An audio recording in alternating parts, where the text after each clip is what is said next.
Alright, ladies and gentlemen, I'm going to have myself a drink, and we're going to tackle one of my 250 philosophical questions, this one being,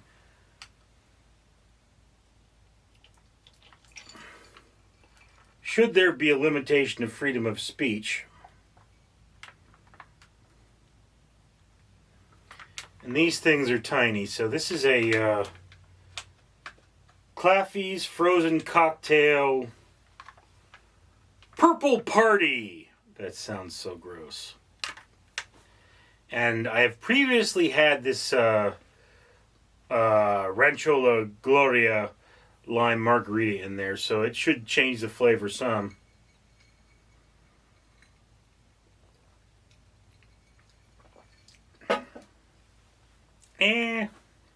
For those of you who are unaware, I drink in these videos because I am a food blogger.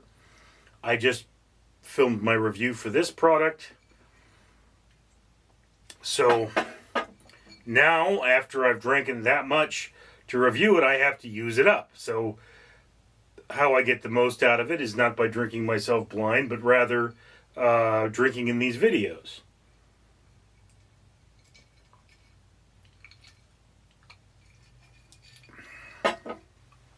Anyway, there is a limitation on freedom of speech.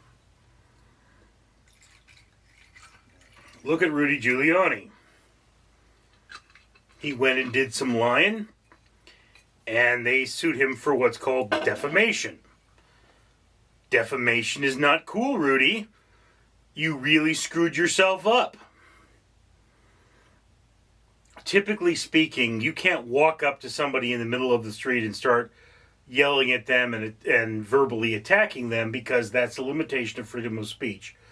Where that speech causes violence or, intentional harm, I can't go out there and lie about public figures because I damage their reputation.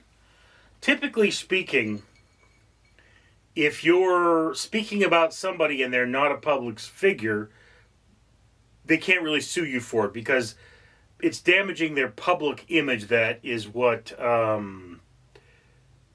they're suing you for, the damage to that image.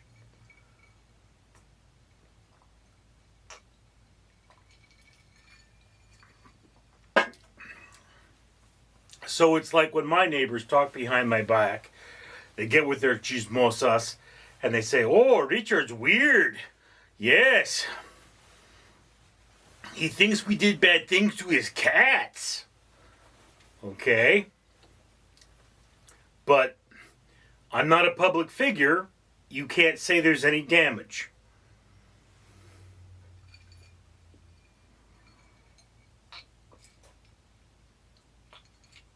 Now, in Rudy Giuliani's case, he made them public figures because in talking about them, he thrust them into the public eye.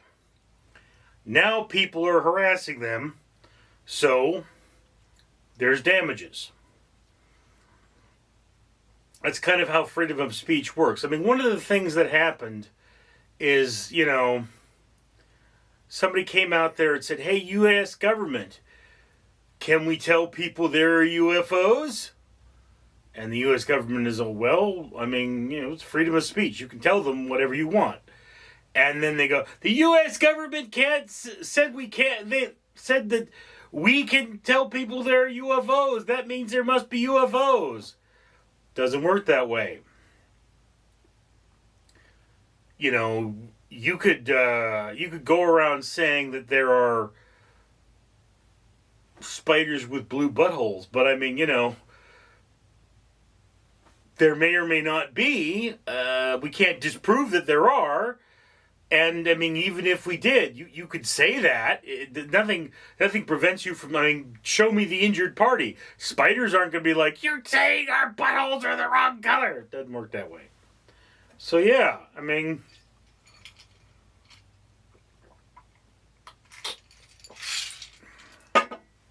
freedom of speech is an interesting monster.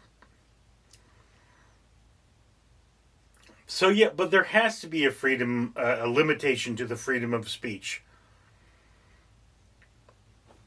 freedom of speech shouldn't do people unreasonable levels of harm.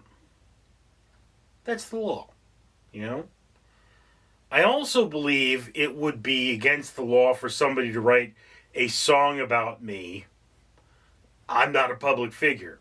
I went through this in junior high. People made up this upsetting song about me, and they said, I'm going to get this made for real. And it's like, yeah, I'd sue you.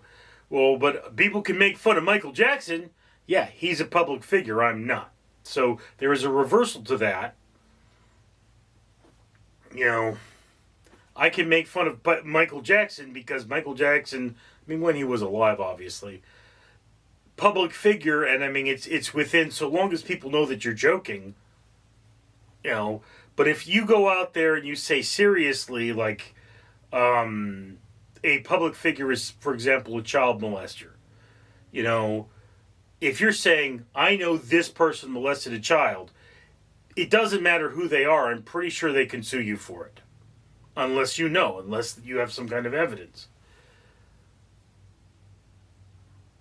Being reasonable evidence anyway, like you saw it, you know, at which point it does become questionable. But, you know, freedom of speech is not eternal.